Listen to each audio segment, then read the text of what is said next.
The Twits by Roald Dahl. Chapter 1. Hairy Faces. What a lot of hairy-faced men there are around nowadays. When a man grows hair all over his face, it is impossible to tell what he really looks like. Perhaps that's why he does it. He'd rather you didn't know. Then there's the problem of washing. When the very hairy ones wash their faces, it must be as big a job as when you and I wash the hair on our heads. So what I want to know is this. How often do all these hairy-faced men wash their faces? Is it only once a week like us on Sunday nights? And do they shampoo it? Do they use a hairdryer? Do they rub hair tonic in to stop their faces from going bald? Do they go to the barber to have their hairy faces cut and trimmed, or do they do it themselves in front of the bathroom mirror with nail scissors? I don't know. But next time you see a man with a hairy face, which will probably be as soon as you step out onto the street, maybe you will look at him more closely and start wondering about some of these things. Chapter 2. Mr. Twit. Mr. Twit was one of these very hairy-faced men. The whole of his face, except for his forehead, his eyes, and his nose, was covered with thick hair. The stuff even sprouted in revolting tufts out of his nostrils and ear holes. Mr. Twit felt that this hairiness made him look terrifically wise and grand. But in truth, he was neither of these things. Mr. Twit was a twit. He was born a twit. And now, at the age of 60, he was a bigger twit than ever. The hair on Mr. Twit's face didn't grow smooth and matted as it does on most hairy-faced men. It grew in spikes that stuck out straight like the bristles of a nail brush. And how often did Mr. Twit wash this bristly, nail-brushy face of his? The answer is never, not even on Sundays. He hadn't washed it for years. Chapter 3. Dirty Beards. As you know, an ordinary unhairy face like yours or mine simply gets a bit smudgy if it is not washed often enough, and there's nothing so awful about that. But a hairy face is a very different matter. Things cling to hairs, especially food. Things like gravy go right in among the hairs and stay there.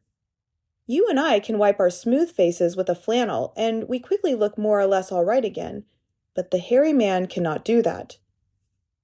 We can also, if we are careful, eat our meals without spreading food all over our faces, but not so the hairy man. Watch carefully next time you see a hairy man eating his lunch, and you will notice that even if he opens his mouth very wide, it is impossible for him to get a spoonful of beef stew or ice cream and chocolate sauce into it without leaving some of it on the hairs. Mr. Twit didn't even bother to open his mouth wide when he ate. As a result, and because he never washed, there were always hundreds of bits of old breakfasts and lunches and suppers sticking to the hairs around his face. They weren't big bits, mind you, because he used to wipe those off with the back of his hand or on his sleeve while he was eating. But if you looked closely, not that you'd ever want to, you would see tiny little specks of dried-up scrambled eggs stuck to the hairs, and spinach and tomato ketchup and fish fingers and minced chicken livers and all the other disgusting things Mr. Twit liked to eat. If you looked closer still, hold your noses, ladies and gentlemen, if you peered deep into the mustachy bristles sticking out over his upper lip, you would probably see much larger objects that had escaped the wipe of his hand, things that had been there for months and months, like a piece of maggoty green cheese or a moldy old cornflake, or even the slimy tail of a tin sardine. Because of all this, Mr. Twit never really went hungry.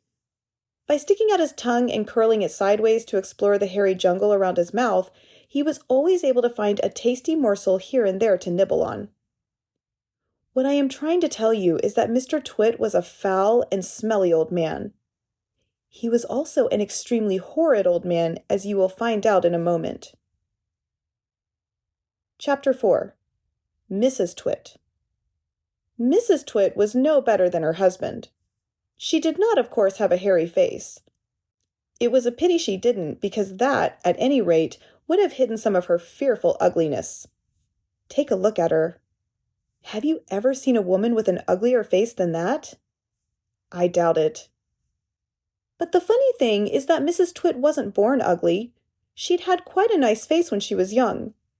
The ugliness had grown upon her year by year as she got older. Why would that happen? I'll tell you why. If a person has ugly thoughts, it begins to show on the face.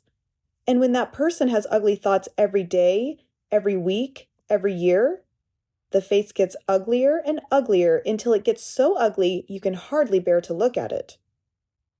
A person who has good thoughts cannot ever be ugly. You can have a wonky nose and a crooked mouth and a double chin and stick out teeth, but if you have good thoughts, they will shine out of your face like sunbeams and you will always look lovely. Nothing shone out of Mrs. Twit's face. In her right hand she carried a walking stick. She used to tell people that this was because she had warts growing on the sole of her left foot and walking was painful. But the real reason she carried a stick was so that she could hit things with it, like dogs and cats and small children. And then there was the glass eye. Mrs. Twit had a glass eye that was always looking the other way. Chapter 5. The Glass Eye. You can play a lot of tricks with a glass eye because you can take it out and pop it back in again anytime you like. You can bet your life Mrs. Twit knew all the tricks. One morning, she took out her glass eye and dropped it into Mr. Twit's mug of beer when he wasn't looking. Mr. Twit sat there drinking the beer slowly. The froth made a white ring on the hairs around his mouth. He wiped the white froth onto his sleeve and wiped his sleeve on his trousers. "You're plotting something," Mrs. Twit said, keeping her back turned so he wouldn't see that she had taken out her glass eye. "Whenever you go all quiet like that, I know very well you're plotting something." Mrs. Twit was right. Mr. Twit was plotting away like mad.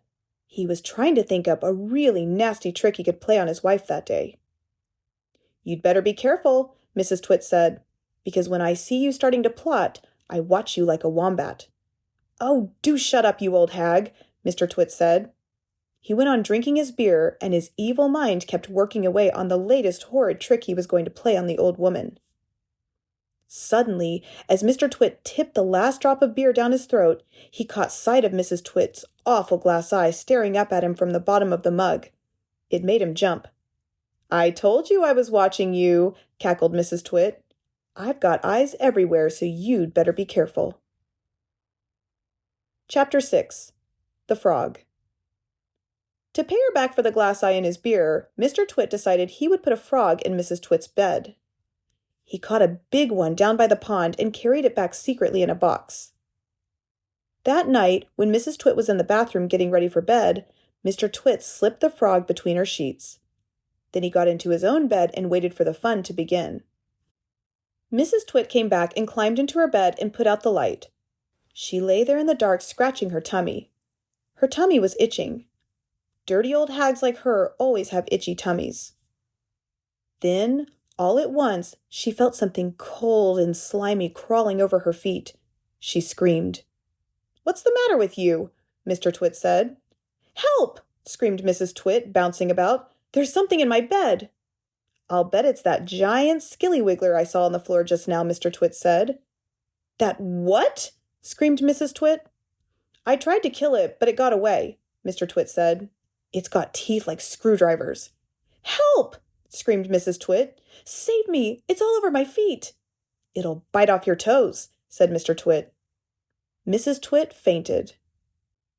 Mr. Twit got out of bed and fetched a jug of cold water. He poured the water over Mrs. Twit's head to revive her. The frog crawled up from under the sheets to get near the water. It started jumping about on the pillow. Frogs love water. This one was having a good time. When Mrs. Twit came to, the frog had just jumped onto her face. This is not a nice thing to happen to anyone in bed at night. She screamed again.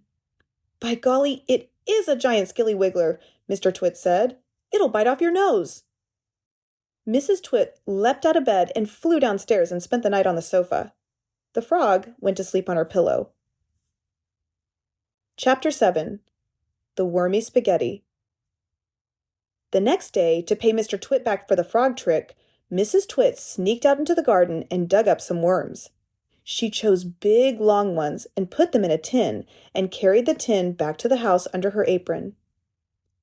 At 1 o'clock, she cooked spaghetti for lunch, and she mixed the worms in with the spaghetti, but only on her husband's plate.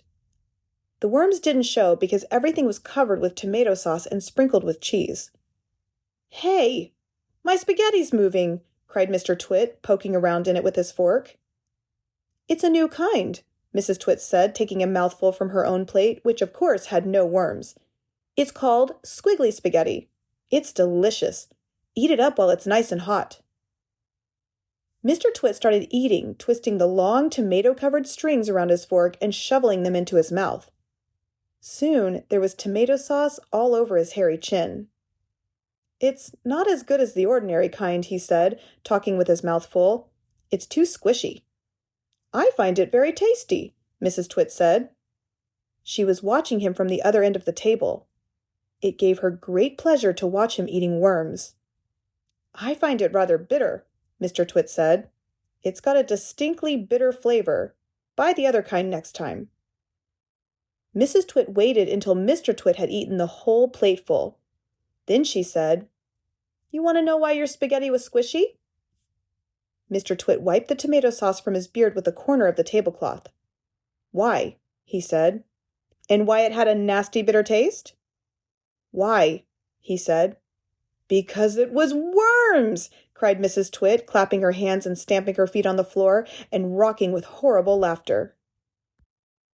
Chapter 8. The Funny Walking Stick.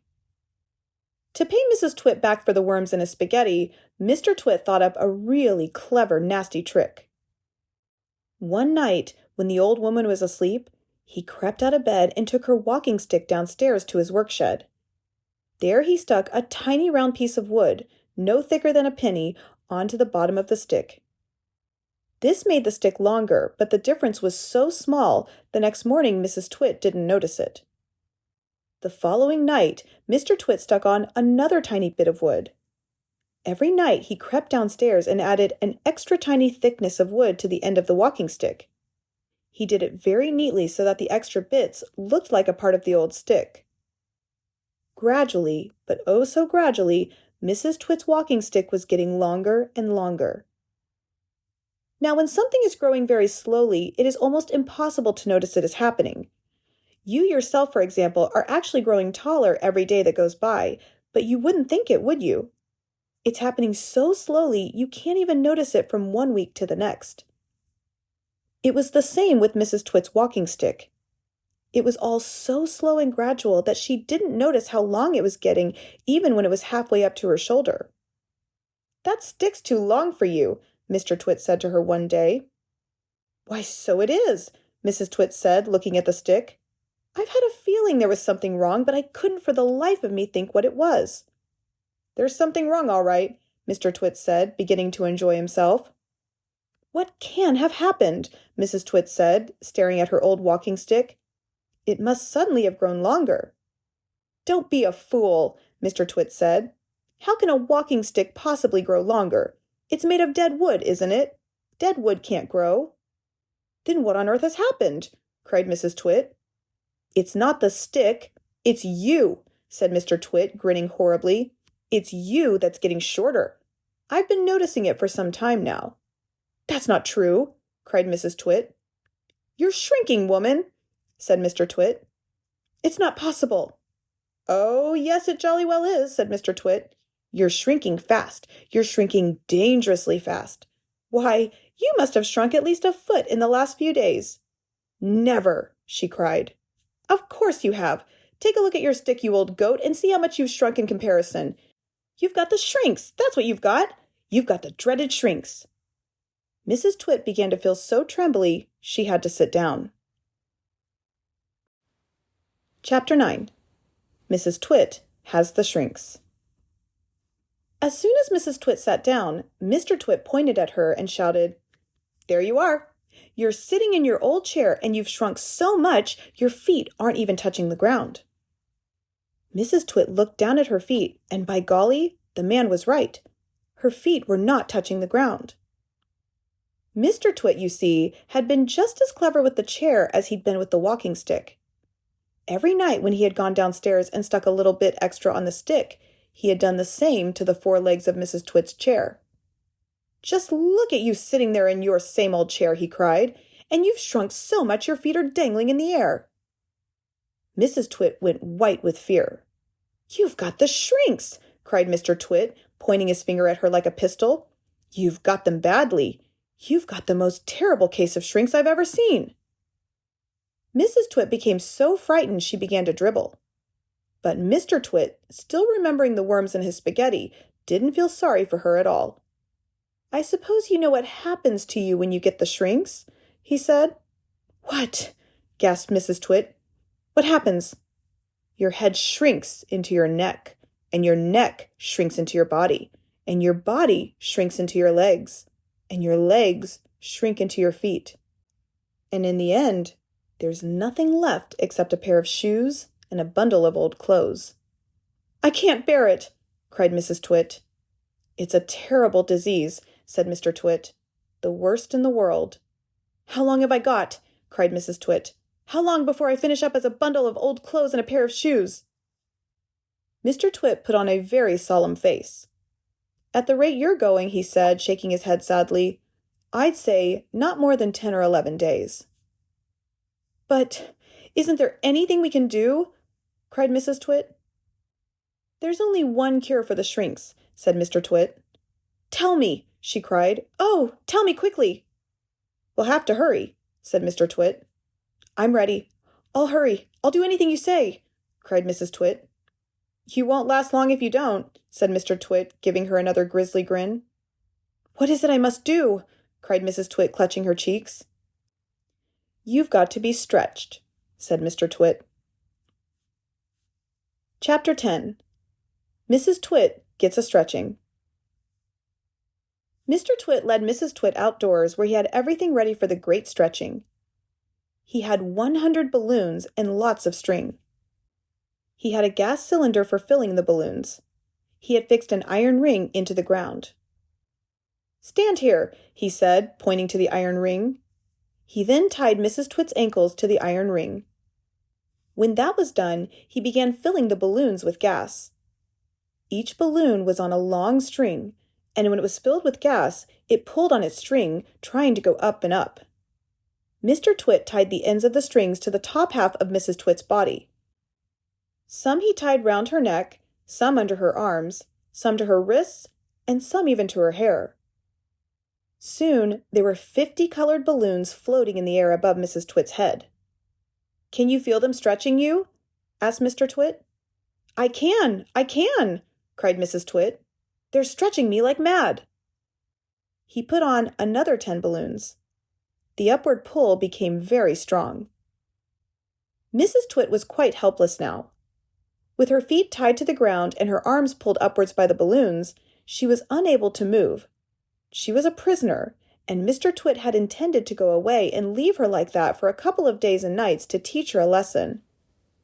In fact, he was just about to leave when Mrs. Twit opened her big mouth and said something silly. "Are you sure my feet are tied properly to the ground?" she gasped. "If those strings around my ankles break, it'll be goodbye for me." And that's what gave Mr. Twit his second nasty idea. Chapter 11. Mrs. Twit Goes Ballooning Up. "There's enough pull here to take me to the moon," Mrs. Twit cried out. "To take you to the moon?" exclaimed Mr. Twit. "What a ghastly thought!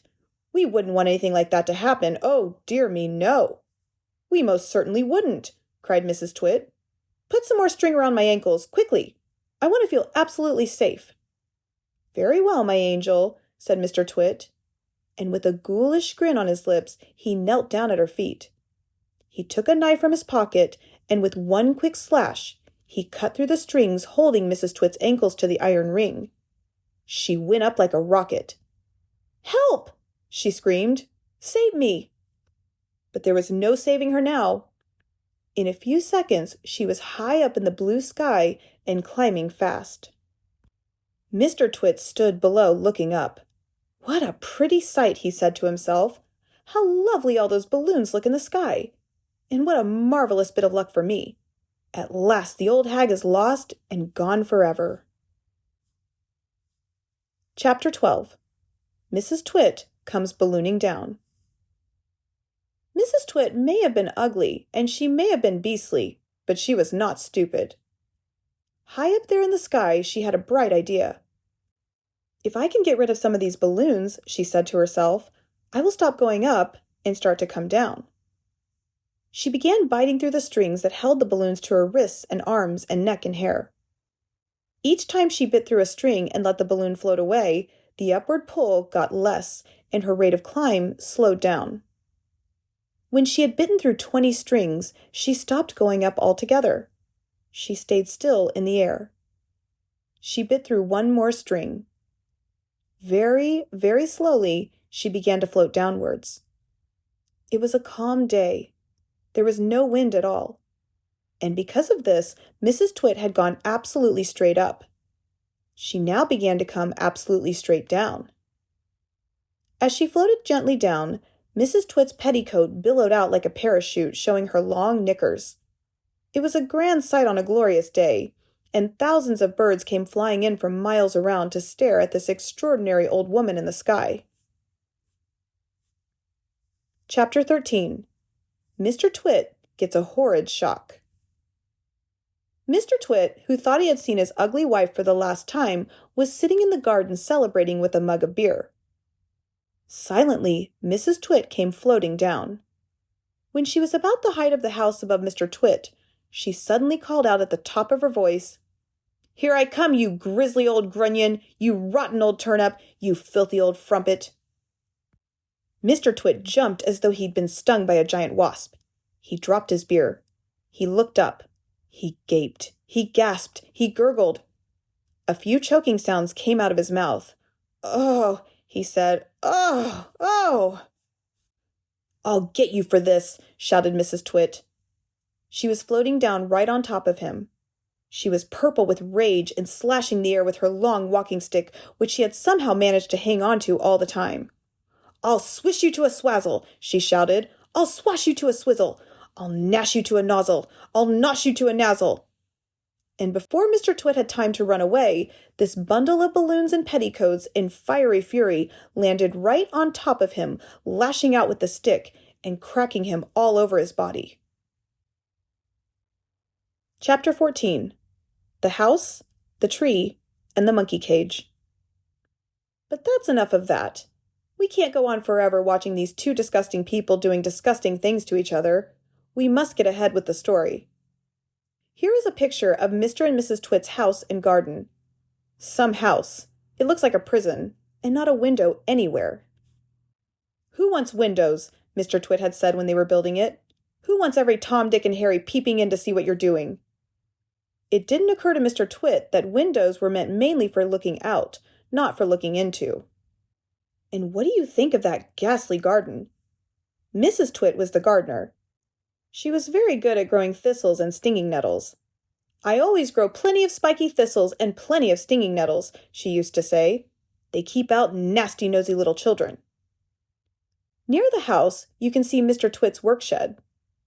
To one side, there is the big dead tree. It never has any leaves on it because it's dead. And not far from the tree, you can see the monkey cage. There are 4 monkeys in it. They belong to Mr. Twit. You will hear about them later. Chapter 15. Hugtight Sticky Glue. Once a week on Wednesdays, the Twits had bird pie for supper. Mr. Twit caught the birds and Mrs. Twit cooked them. Mr. Twit was good at catching birds. On the day before Bird Pie Day, he would put the ladder up against the big dead tree and climb into the branches with a bucket of glue and a paintbrush. The glue he used was something called Hugtight, and it was stickier than any other glue in the world. He would paint it along the tops of all the branches and then go away. As the sun went down, birds would fly in from all around to roost for the night in the big dead tree. They didn't know, poor things, that the branches were all smeared with horrible Hugtight. The moment they landed on a branch, their feet stuck, and that was that. The next morning, which was Bird Pie Day, Mr. Twit would climb up the ladder again and grab all the wretched birds that were stuck to the tree. It didn't matter what kind they were. Song thrushes, blackbirds, sparrows, crows, little Jenny wrens, robins, anything. They all went into the pot for Wednesday's bird pie supper. Chapter 16. 4 Sticky Little Boys.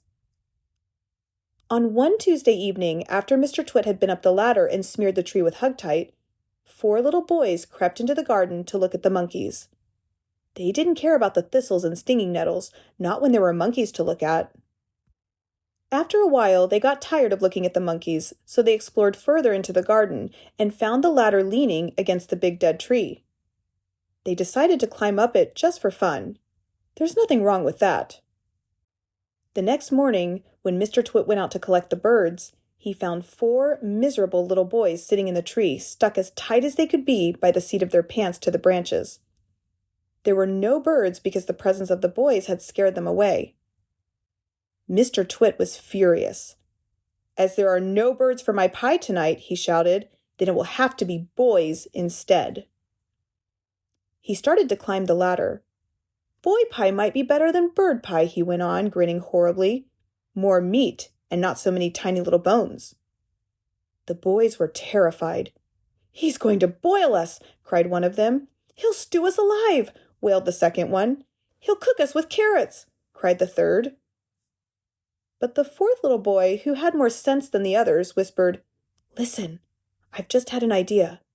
We are only stuck by the seat of our pants. So quick, unbutton your pants and slip out of them and fall to the ground." Mr. Twit had reached the top of the ladder and was just about to make a grab for the nearest boy when they all suddenly tumbled out of the tree and ran for home with their naked bottoms winking at the sun. Chapter 17. The Great Upside-Down Monkey Circus. Now for the monkeys. The 4 monkeys in the cage in the garden were all one family. They were Muggle-Wump and his wife and their 2 small children. But what on earth were Mr. and Mrs. Twit doing with monkeys in their garden? Well, in the old days, they had both worked in a circus as monkey trainers. They used to teach monkeys to do tricks and to dress up in human clothes and to smoke pipes and all the rest of that nonsense. Today, although they were retired, Mr. Twit still wanted to train monkeys. It was his dream that one day he would own the first great upside-down monkey circus in the world. That meant that the monkeys had to do everything upside down. They had to dance upside down, on their hands with their feet in the air. They had to play football upside down. They had to balance one on top of the other upside down, with Muggle-Wump at the bottom and the smallest baby monkey at the very top. They even had to eat and drink upside down, and that is not an easy thing to do, because the food and water has to go up your throat instead of down it.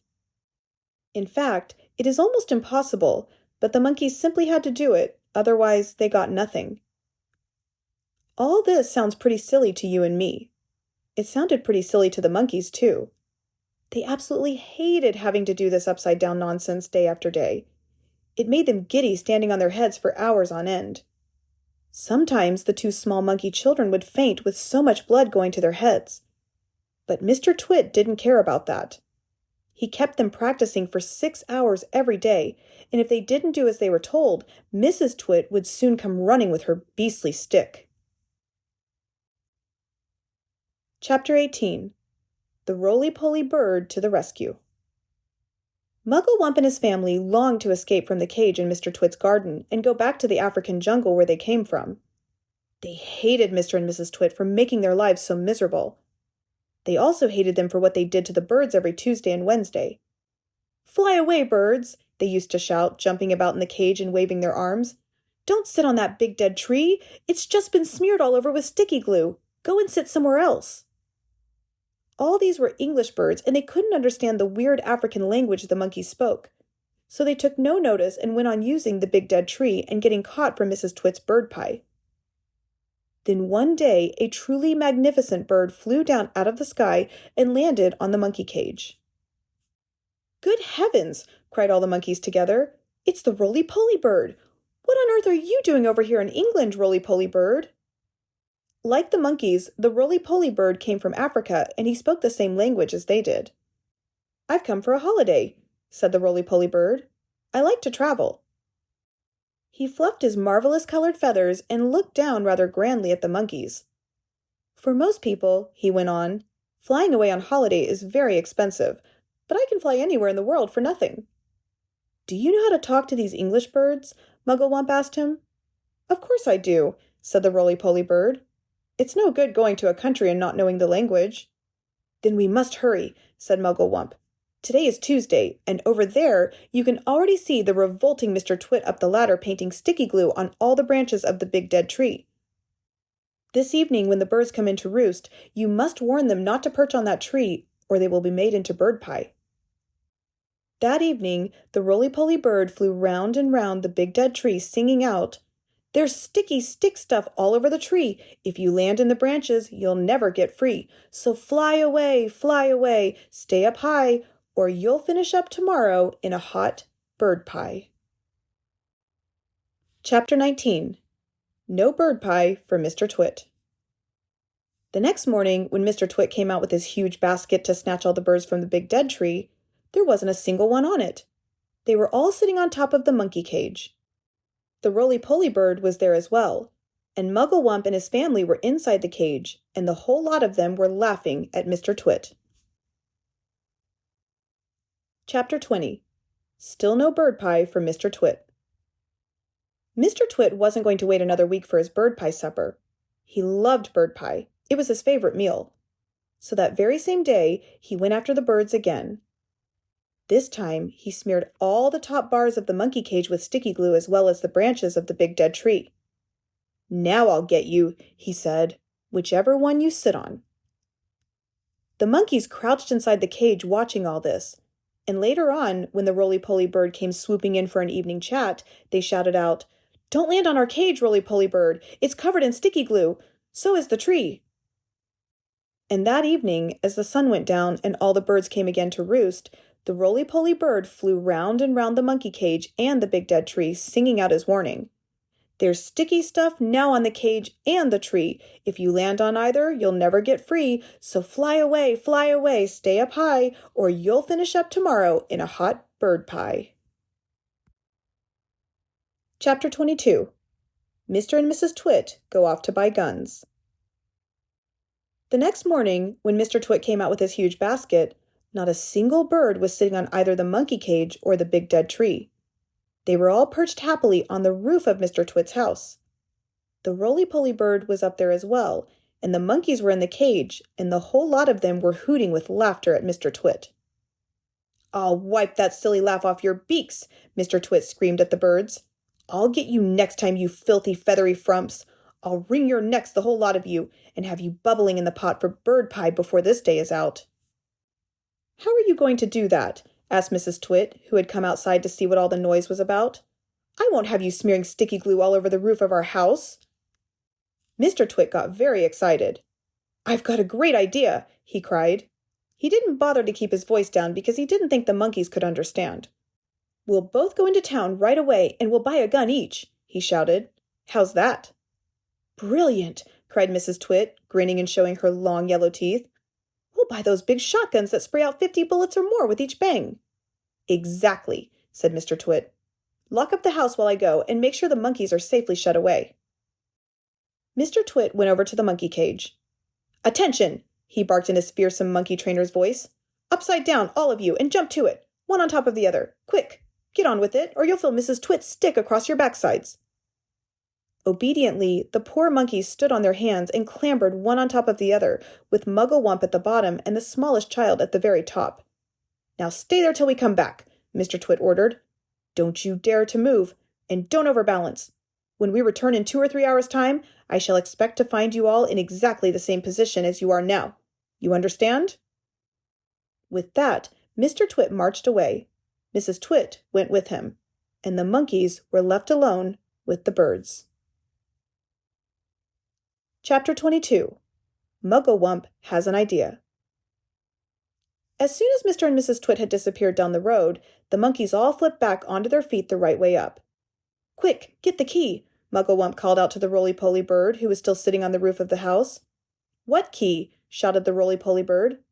"The key to the door of our cage," cried Muggle-Wump. "It's hanging on a nail in the work-shed. That's where he always puts it."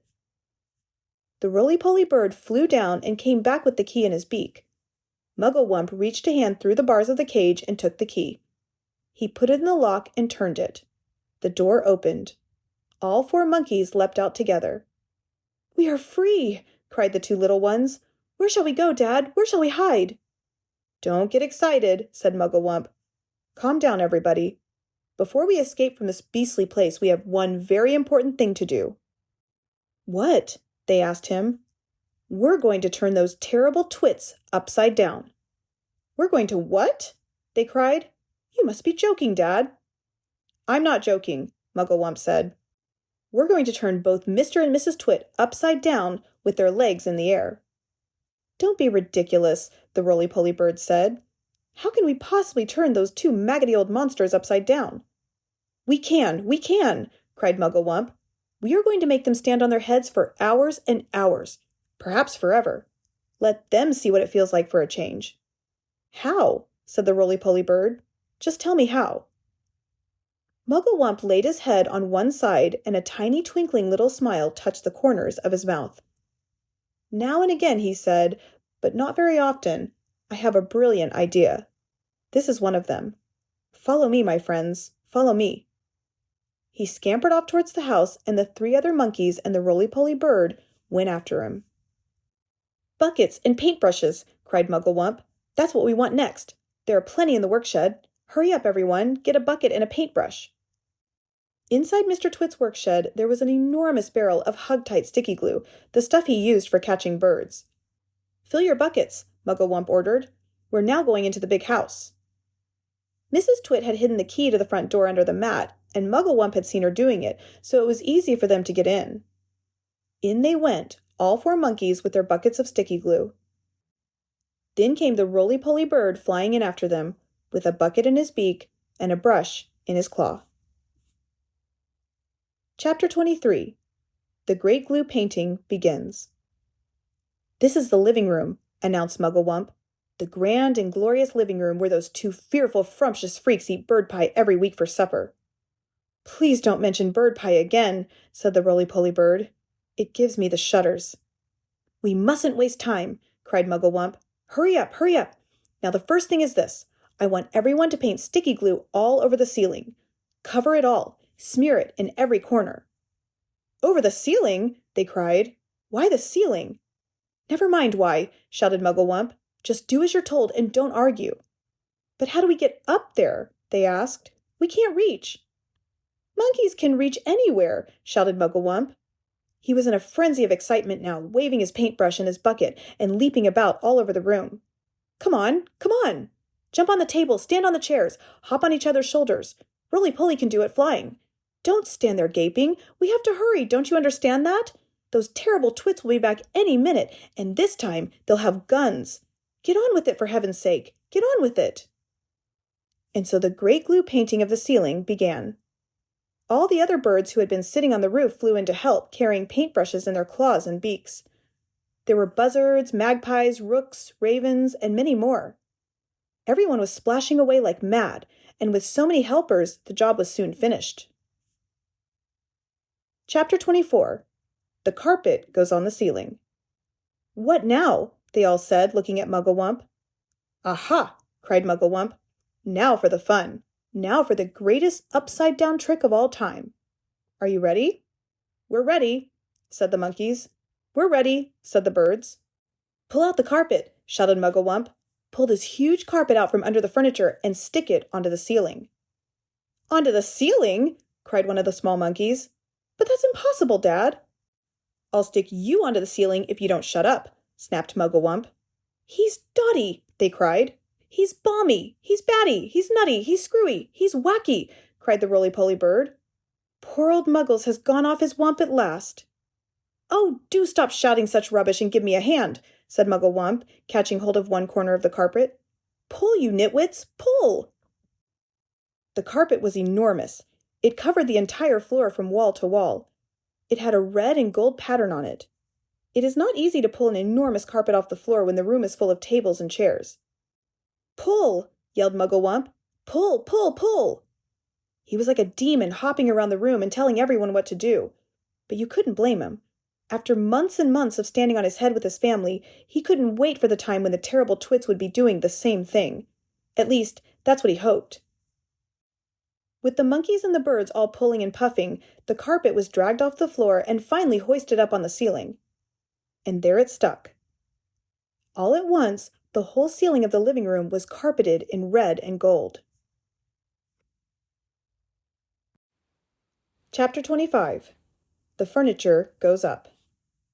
"Now the table, the big table," shouted Mugglewump.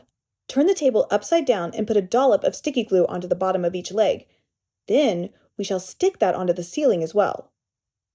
Hoisting the huge table upside down onto the ceiling was not an easy job, but they managed it in the end. "Will it stay there?" they cried. "Is the glue strong enough to hold it up?" "It's the strongest glue in the world," Mugglewump replied. "It's the special bird-catching, bird-killing glue for smearing on trees." "Please," said the Roly-Poly bird, "I have asked you before not to mention that subject. How would you like it if it was monkey pie they made every Wednesday and all your friends had been boiled up and I went on talking about it?" "I do beg your pardon," said Mugglewump. "I'm so excited I hardly know what I'm saying." "Now the chairs. All the chairs must be stuck upside down to the ceiling, and in their right places. Oh, do hurry up, everybody. Any moment now, those two filthy freaks are going to come rushing in with their guns." The monkeys, with the birds helping them, put glue on the bottom of each chair leg and hoisted them up to the ceiling. "Now the smaller tables," shouted Mugglewump, "and the big sofa, and the sideboard, and the lamps, and all the tiny little things, the ashtrays, the ornaments, and that beastly plastic gnome on the sideboard. Everything, absolutely everything, must be stuck to the ceiling." It was terribly hard work. It was especially difficult to stick everything onto the ceiling in exactly its right place, but they got it done in the end. "What now?" asked the Roly-Poly bird. He was out of breath and so tired he could hardly flap his wings. "Now the pictures," cried Mugglewump. "Turn all the pictures upside down. And will one of you birds please fly out onto the road and watch to see when those frumptious freaks are coming back?" "I'll go," said the Roly-Poly bird. "I'll sit on the telephone wires and keep guard. It'll give me a rest." Chapter 26. The Ravens Swoop Over. They had only just finished the job when the Roly-Poly bird came swooping in screaming, "They're coming back! They're coming back!" Quickly, the birds flew back onto the roof of the house. The monkeys rushed into their cage and stood upside down, one on top of the other. A moment later, Mr. and Mrs. Twit came marching into the garden, each carrying a fearsome-looking gun.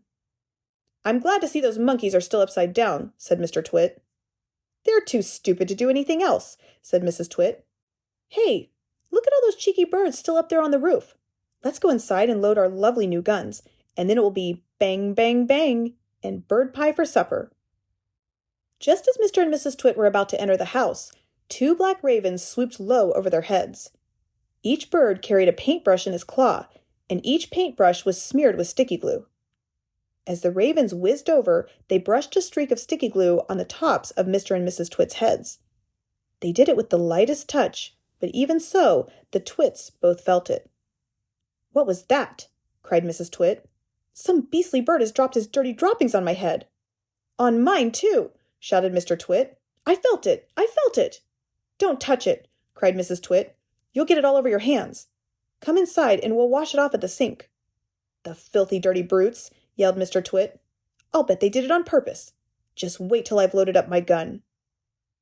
Mrs. Twit got the key from under the doormat, where Mugglewump had carefully replaced it, and into the house they went. Chapter 27. The Twits Are Turned Upside Down. "What's this?" gasped Mr. Twit as they entered the living room. "What's happened?" screamed Mrs. Twit.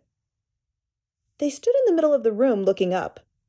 All the furniture, the big table, the chairs, the sofa, the lamps, the little side tables, the cabinet with bottles of beer in it, the ornaments, the electric fire, the carpet, everything was stuck upside down to the ceiling.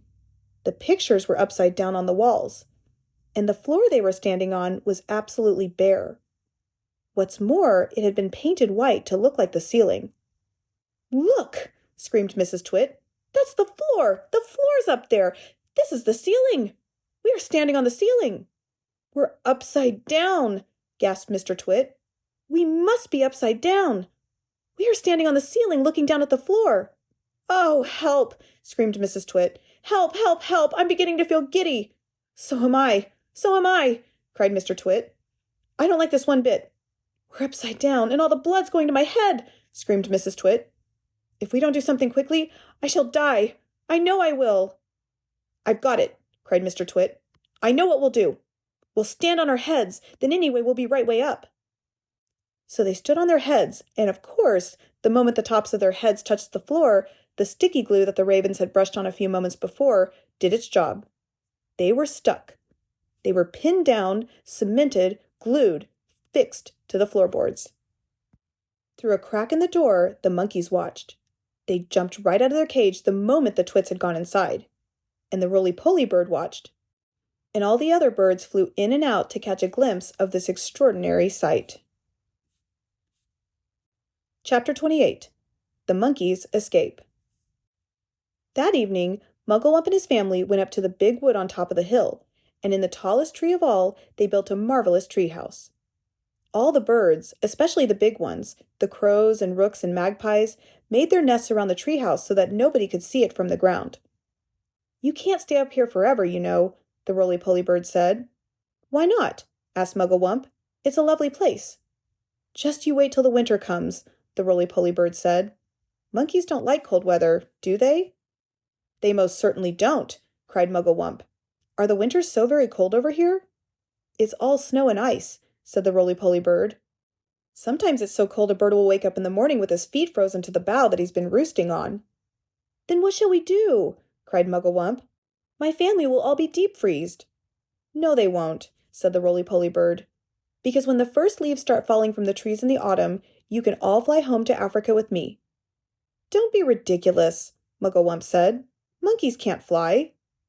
"You can sit on my back," said the Roly-Poly bird. "I shall take you one at a time. You will travel by the Roly-Poly Superjet, and it won't cost you a penny." Chapter 29. The Twits Get the Shrinks. And down here in the horrid house, Mr. and Mrs. Twit are still stuck upside down to the floor of the living room. "It's all your fault," yelled Mr. Twit, thrashing his legs in the air. "You're the one, you ugly old cow, who went hopping around shouting, 'We're upside down! We're upside down!' And you're the one who said to stand on our heads so we'd be the right way up, you whiskery old warthog," screamed Mrs. Twit. "Now we'll never get free. We're stuck here forever." "You may be stuck here forever," said Mr. Twit, "but not me. I'm going to get away." Mr. Twit wriggled and squirmed, and he squiggled and wormed, and he twisted and turned, and he choggled and churned, but the sticky glue held him to the floor just as tightly as it had once held the poor birds in the big dead tree. He was still as upside down as ever, standing on his head. But heads are not made to be stood upon. If you stand on your head for a very long time, a horrid thing happens, and this was where Mr. Twit got his biggest shock of all. With so much weight on it from up above, his head began to get squashed into his body. Quite soon it had disappeared completely, sunk out of sight in the fatty folds of his flabby neck. "I'm shrinking!" burbled Mr. Twit. "So am I!" cried Mrs. Twit. "Help me! Save me! Call a doctor!" yelled Mr. Twit. "I'm getting the dreaded shrinks!" And so he was. Mrs. Twit was getting the dreaded shrinks too. And this time, it wasn't a fake. It was the real thing. Their heads shrank into their necks. Then their necks began shrinking into their bodies. And their bodies began shrinking into their legs. And their legs began shrinking into their feet. And 1 week later, on a nice sunny afternoon, a man called Fred came round to read the gas meter. When nobody answered the door, Fred peeped into the house, and there he saw, on the floor of the living room, 2 bundles of old clothes, 2 pairs of shoes, and a walking stick. There was nothing more left in this world of Mr. and Mrs. Twit. And everyone, including Fred, shouted, "Hooray!"